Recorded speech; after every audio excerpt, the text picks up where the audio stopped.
Assalamualaikum warahmatullahi wabarakatuh. Tonton Fahriza Nora Official. Subscribe, like, share, and comment. Assalamualaikum warahmatullahi wabarakatuh. Mari kita lanjutkan kembali pengajian kita Kitab Syarqawi Alal Hudhudi, yaitu Kitab Tauhid halaman 84. Bismillahirrahmanirrahim. Rabbi syrah li sadri wa yassir li amri wahlul 'uqdatam.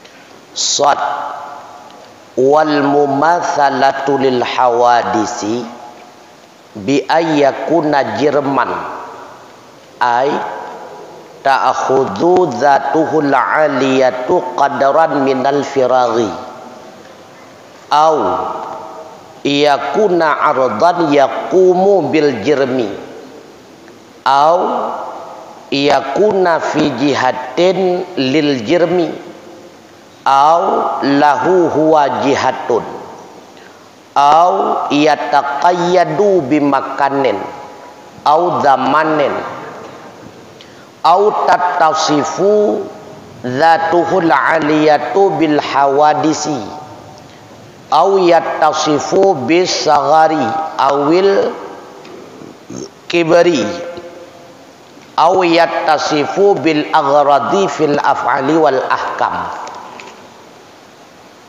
Dan bermula mumasalah lil hawadis dengan bahwa ada ia itu jirim, artinya mengambil oleh zatnya Allah yang maha tinggi akan kadar daripada kekosongan, atau ada ianya Allah itu arat yang berdiri ia dengan jirim, atau ada ianya Allah itu pada pihak bagi jirim, atau baginya Allah dianya itu berjihad memiliki pihak, atau terkait ianya Allah dengan satu tempat atau dengan satu zaman, atau bersifatlah zat Allah yang maha tinggi dengan segala sifat hawadis, atau bersifat ianya Allah dengan kecil, atau sifat dengan adanya maksud tertentu pada segala hukum. Semua itu merupakan hal yang mustahil bagi Allah. Menyamakan Allah dengan makhluk itu adalah mustahil.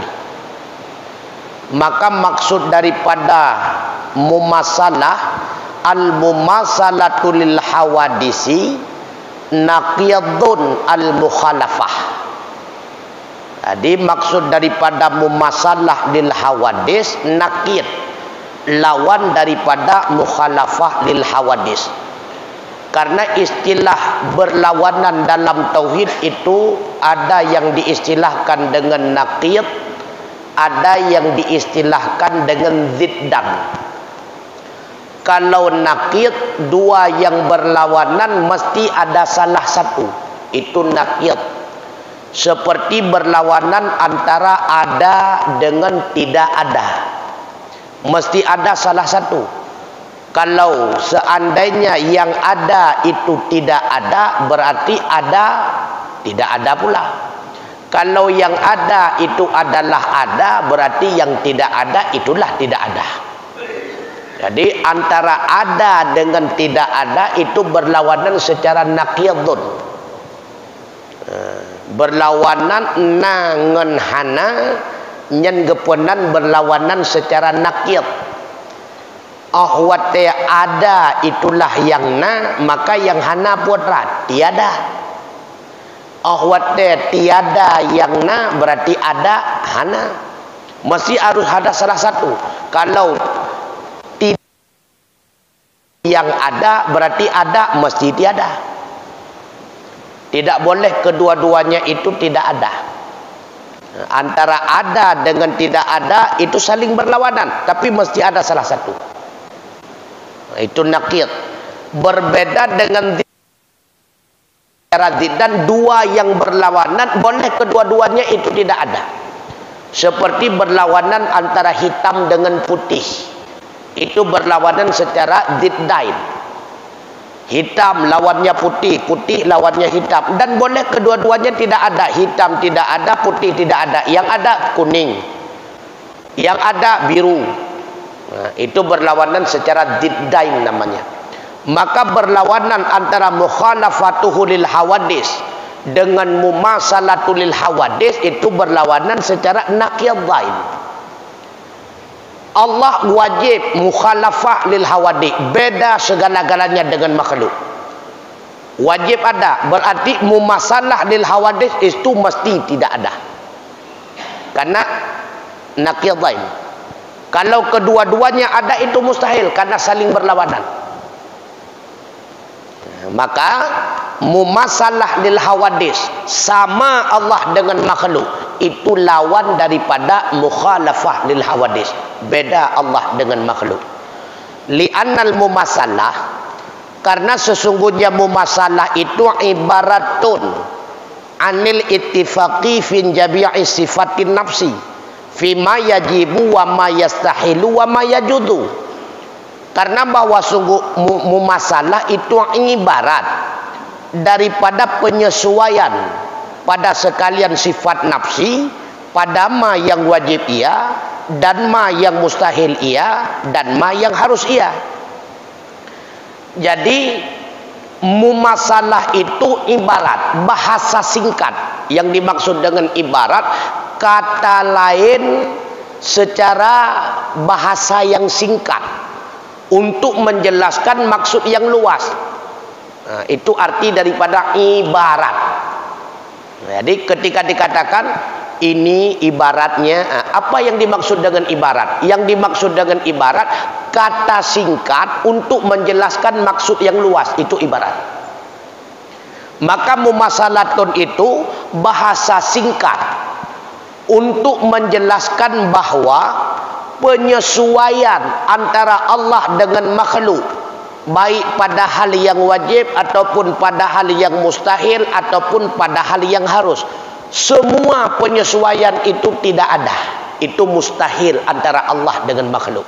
Yang ada pada Allah tidak ada pada makhluk, yang ada pada makhluk tidak ada pada Allah. Yang mustahil pada Allah belum tentu mustahil pada makhluk. Yang mustahil pada makhluk itu belum tentu mustahil pada Allah. Yang harus pada Allah belum tentu harus pada makhluk. Yang harus pada makhluk belum tentu harus pada Allah. Maka tidak ada sedikit pun keserupaan antara Allah dengan makhluk. Wajib diiktikadkan yang demikian. Apabila ada unsur keserupaan antara Allah dengan makhluk, maka keyakinan itu sesat.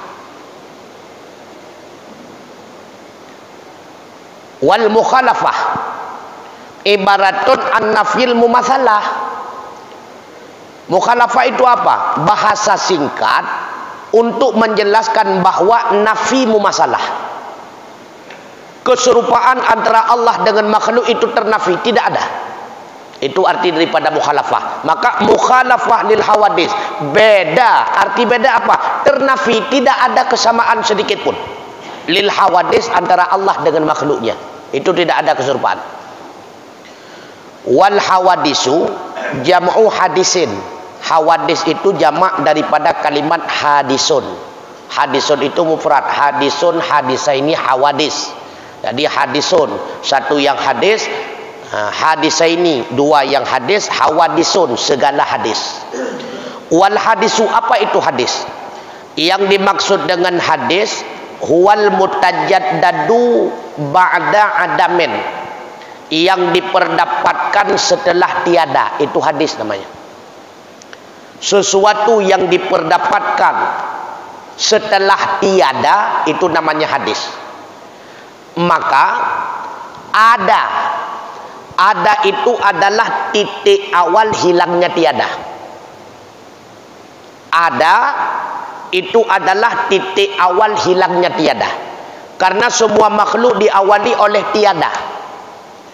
Kemudian pada tanggal tertentu, jam tertentu, bulan tertentu, tahun tertentu, makhluk itu menjadi ada. Adanya si makhluk itu, itulah awal titik hilangnya tiada. Ketika telah ada, kemudian akan ditiadakan kembali oleh Allah. Ataupun tiada kali yang kedua. Tiada kali yang kedua itu merupakan awal titik menjadi hilangnya ada.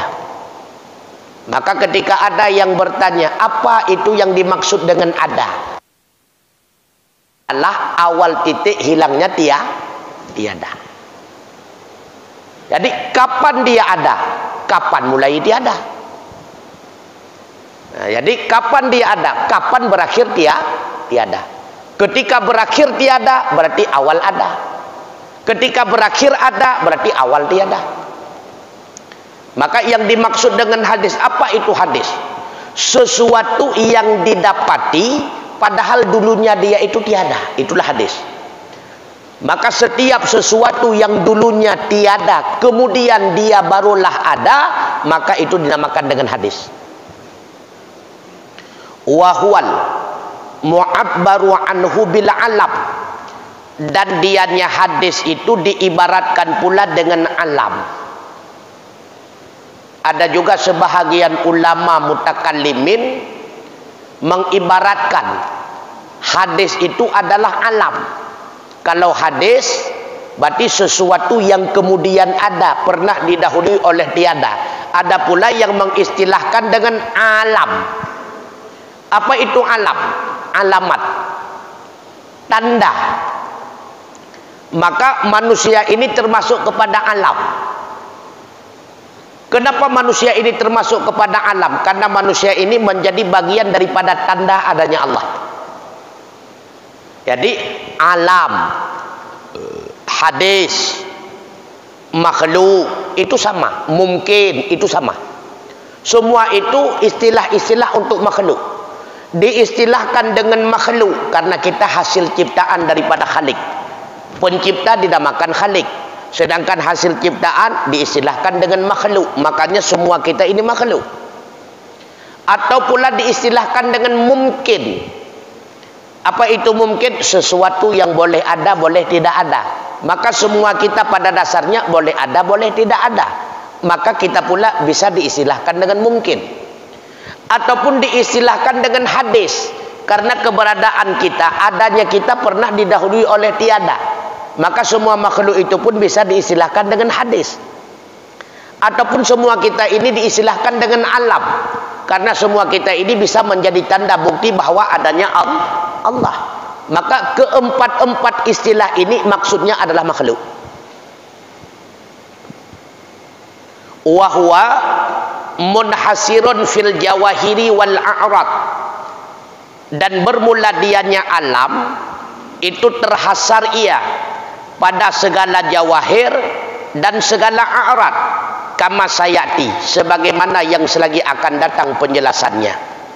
Dan bermula dianya jawahir itu ajram, segala jirim. Wa haqiqatul jirmi, dan bermula hakikat jirim huwa kullu ma mala'a qadaran minal firaghi. Dan dianya jirim itulah setiap benda yang memenuhi ia akan kadar daripada kekosongan.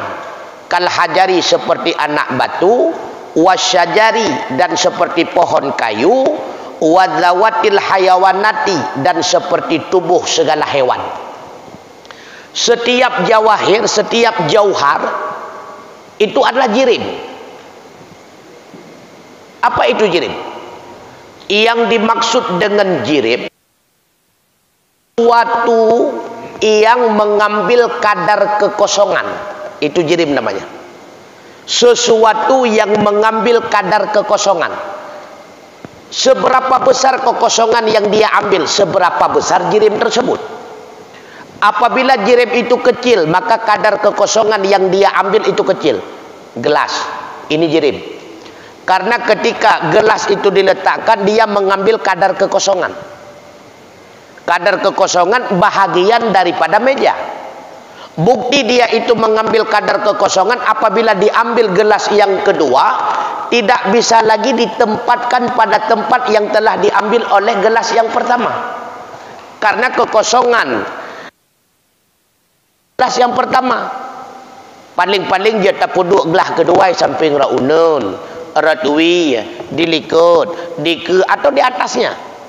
Kalau bersamaan ditempati itu tidak mungkin, karena tidak mungkin dua jirim menempati satu tempat kekosongan, itu mustahil.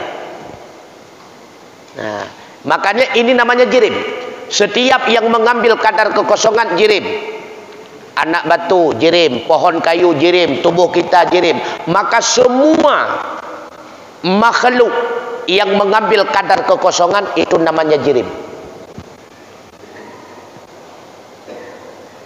Fayastahilu fi haqqihi ta'ala, maka mustahillah pada haknya Allah Ta'ala ayyakuna jirman, dianya itu adalah jirim. Ta'khudhu dhatuhu la'aliyatu qadaran minal firaghi, yang mengambil oleh zatnya Allah yang maha tinggi akan kadar daripada kekosongan, kasairil ajram, seperti ketinggalan segala jirim-jirim. Taqaddasallahu an dzalika, maha sucilah Allah daripada demikian. Jadi kalau seandainya ada yang mengatakan Allah itu bertempat, ketika ada yang mengatakan Allah bertempat, berarti Allah mengambil kekosongan. Karena setiap yang bertempat pasti butuh kepada tempat. Setiap yang butuh kepada tempat pasti butuh kepada kekosongan. Setiap yang butuh kepada kekosongan itu pasti jirim. Kalau kumpulan daripada jirim-jirim itu namanya jisim. Karena jirim-jirim itu adalah kumpulan daripada materi. Ketika menjadi jisim berarti kumpulan daripada materi-materi. Ingat, setiap yang namanya materi, setiap yang namanya materi itu pasti butuh kepada orang lain untuk membuatnya ataupun mengolahnya. Kalau seandainya kita mengatakan Allah mengambil tempat, berarti Allah bagian daripada materi tersebut. Berarti Allah hasil daripada olahan yang lain. Berarti Allah hasil daripada ciptaan yang lain. Inilah bahayanya ketika kita meyakini bahwa Allah itu bertempat. Ini bahaya. Maka bertegak-tegak hati. Oleh karenanya keyakinan bahwa Allah bertempat secara fisik. Misalnya Allah di langit bertempat, Allah di aras bertempat. Bertempat secara fisik. Part Allah di langit, part Allah di aras. Itu artinya Allah itu bertempat secara fisik. Maka keyakinan yang demikian itu sesat, menyesatkan. Kenapa demikian? Karena keyakinan semacam itu sama saja kita itu meyakini bahwa zat Allah itu adalah jisim. Karena ketika bertempat secara fisik berarti zat Allah itu jisim. Apa itu jisim? Materi.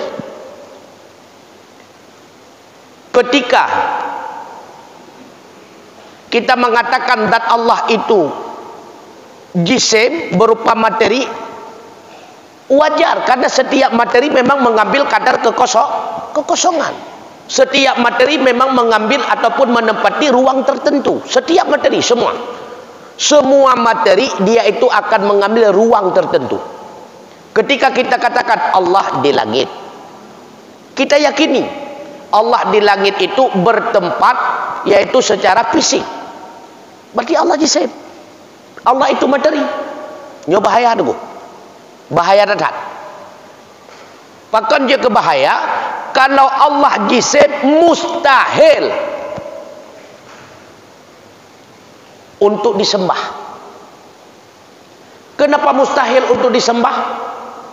Karena setiap yang namanya jisim tidak layak disembah. Kenapa jisim itu tidak layak disembah? Karena seluruh jisim itu pasti hasil daripada dibuat dan dirancang, diolah oleh yang lain. Ingat, setiap jisim, setiap materi pasti hasil daripada olahan, hasil daripada rancangan daripada pihak yang lain. Kalau Allah jisim, berarti Allah itu hasil daripada rancangan, hasil daripada olahan daripada pihak yang lain. Sama dengan Allah itu makhluk. Yang bahaya tu, mubahu. Ustaz, ribuan ayat yang menjelaskan Allah di atas. Memangnya cukup je ayat. Di antaranya yang umum Ar-Rahmani 'alal 'arsy istawa. Allah bersemayam di aras.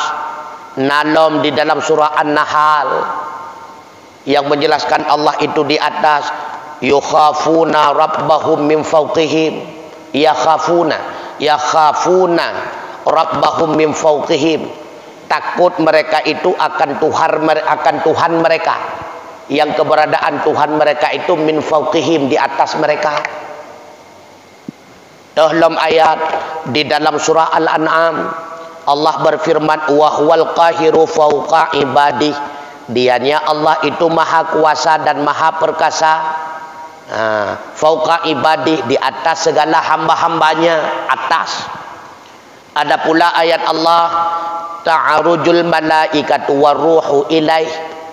Para malaikat dan Jibril itu naik kepadanya Allah. Berarti Allah di atas. Kalau bukan di atas, nggak, mustahil lah malaikat dan Jibril naik ke atas berjumpa dengan Allah.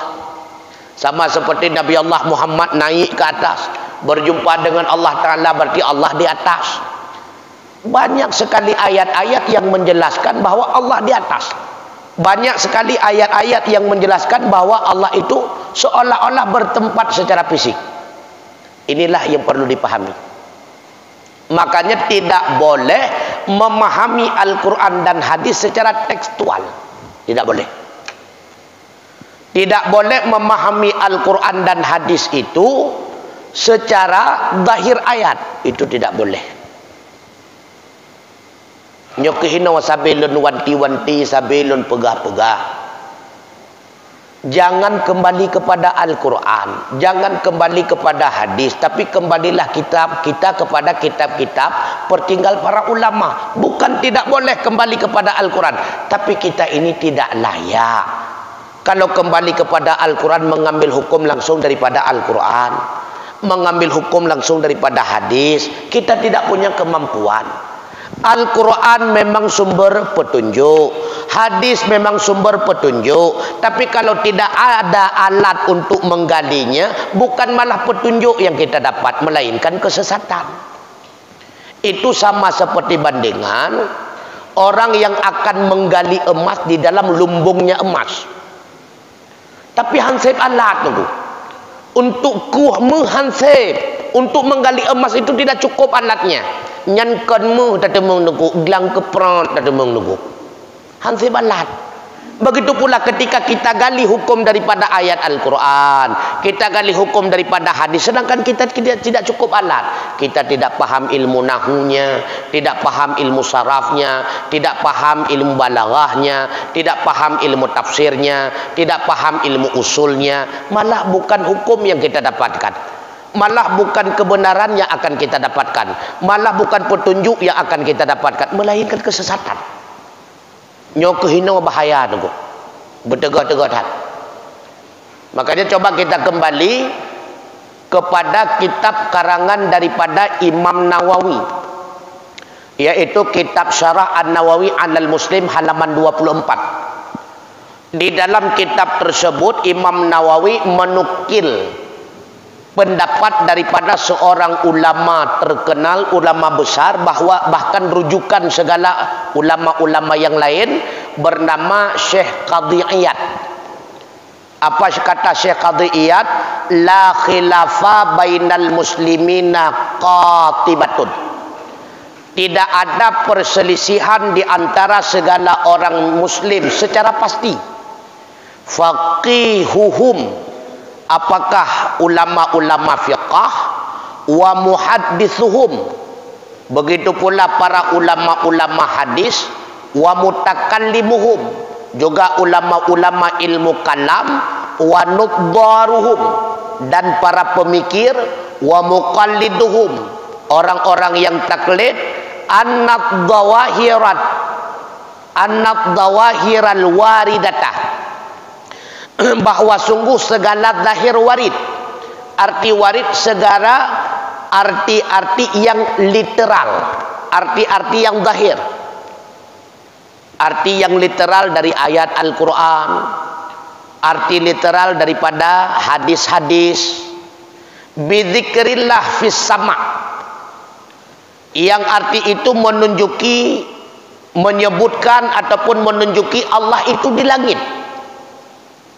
Seperti firman Allah Ta'ala, amintum man fis samai ayyakhsafa bikumul ard. Adakah kalian itu merasa aman dengan zat yang di langit, bahwa apakah kalian tidak akan khawatir terhadap zat yang di langit?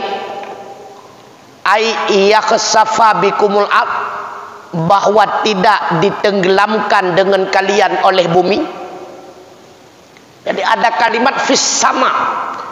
Apakah kalian merasa aman-aman saja dengan zat yang maha kuasa, yang keberadaannya fis sama, di langit? Secara literal fis sama, zat yang di langit. Apakah bisa dipahami bahwa keberadaan Allah itu di langit dengan ayat tersebut? Laisat alat zahiriha. Tidak boleh dimaknai dengan literal. Tidak boleh diartikan, dimaknai dengan makna zahir. Tidak boleh. Itu salah. Semua ulama sepakat. Ulama hadis juga sepakat. Ulama ilmu kalam juga sepakat. Kemudian ulama fiqh juga sepakat bahwa kalimat-kalimat yang demikian, baik dalam ayat Al-Quran ataupun hadis yang menjelaskan Allah di atas, Allah di langit, itu tidak boleh dimaknai secara literal. Tidak boleh. Bal muta'awwalatun inda jami'ihim. Bahkan semua mereka itu mentakwilkan sehingga mendapatkan maksud yang selaras, maksud yang cocok dengan zatnya Allah. Karena kalau kita katakan Allah di langit, sama dengan Allah bertempat. Kalau Allah bertempat, apalagi kalau kita maksudkan itu adalah bertempat dan Allah itu secara jisimnya bertempat. Subhanallah. Berarti zat Allah itu memiliki bentuk. Subhanallah, kau bahaya dengku, kau bahaya. Na bentuk zat Allah. Dan bahaya dalam mustahil. Jadi Allah di langit. Katanya Allah di langit pakai bantu secara fisiknya adapun kot. Hanjut dan yang kalau elok. Pokoknya Allah di langit. Meyakini Allah di langit secara literal sesat. Ini kalau ulang-ulang. Meyakini Allah itu bertempat, apakah di atas, apakah di langit dan sebagainya, secara arti literal ayat sesat, menyesatkan. Kenapa demikian? Karena akan membawa pemahaman Allah itu jisim, materi. Kalau Allah itu materi, berarti Allah itu hasil daripada olahan daripada pihak lain. Na'udzubillah. Bahaya datang. Hai, ayat cukup je dalam Al-Quran yang menjelaskan Allah di langit, Allah di atas, malaikat naik ke langit, Rasulullah naik ke langit. Cukup je. Semua amalan-amalan akan diangkat kepadanya Allah. Makna diangkat berarti Allah di atas. Tapi apa makna lagi nyandukur le. Sama seperti kalimat Wali kota Luxmawe telah dilantik dan diangkat. Dilantik dan diangkat menjadi ketua KONI kota Luxmawe misalnya. Lih wali kota je ketua KONI dilantik dan diangkat. Pukul dilantik ibu rame-rame boleh. Kon diangkat kedudukannya, bukan diangkat zatnya, bukan diangkat fisiknya. Apa tega-tega? Jadi letakkan bahasa-bahasa dalam si uro-uro getanya ucapkan di atas, bukan fisiknya. Diangkat itu pula bukan fisiknya, bertempat itu pula bukan fisiknya. Nah, tega-tega.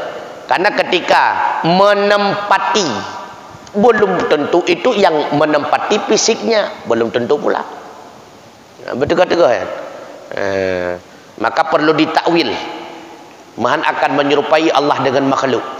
Apabila meyakini bahwa Allah mengambil suatu tempat, sama dengan zat Allah itu mengambil kadar kekosongan. Ketika meyakini Allah mengambil kadar kekosongan, berarti zat Allah itu jirim, yaitu materi. Ketika diyakini Allah itu adalah jirim, sama dengan Anda meyakini Allah itu hasil olahan daripada pihak lain. Na'udzubillah. Maka sesat.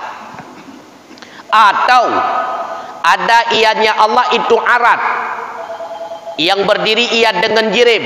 Dianya arat itu satu, itu yang kedua daripada alam. Arat adalah sifat makhluk. Putih, hitam, panjang, pendek, itu arat maksudnya. Maka untuk membedakan antara sifat Allah dengan sifat makhluk, sifat Allah dikatakan sifat, sedangkan sifat makhluk dikatakan arat. Jadi arat itu adalah sifatnya makhluk. Contoh, putih, hitam, panjang, lebar, pendek, dan sebagainya. Apakah Allah itu arat? Bukan. Arat itu juga bagian daripada makhluk. Karena apapun yang menyatu dengan makhluk itu makhluk. Panjang itu keberadaannya di mana? Pada makhluk. Maka panjang itu pula makhluk. Hitam, keberadaannya hitam di mana? Pada makhluk. Maka hitam juga makhluk. Besar, keberadaannya besar di mana? Pada makhluk. Maka besar itu pun makhluk. Makanya ketika dikatakan Allahu Akbar, Allah Maha Besar, itu bukan besar fisiknya, itu besar kekuasaannya. Makanya perlu ditakwilkan. Kau cukup boleh kalimat-kalimat menyamai antara maksud, seolah-olah maksud pada diri Allah hampir sama dengan maksud pada diri makhluk.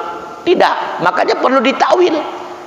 Kalau Allah Maha Besar sama dikatakan besar sebagaimana besarnya raksasa dan sebagainya, salah. Kenapa salah? Berarti Allah itu berbentuk. Besar itu makhluk. Oleh karenanya segala sesuatu yang terikat dengan makhluk, semua itu adalah makhluk. Karena sebelum Allah jadikan makhluk, belum ada besar. Sebelum Allah jadikan makhluk, belum ada panjang.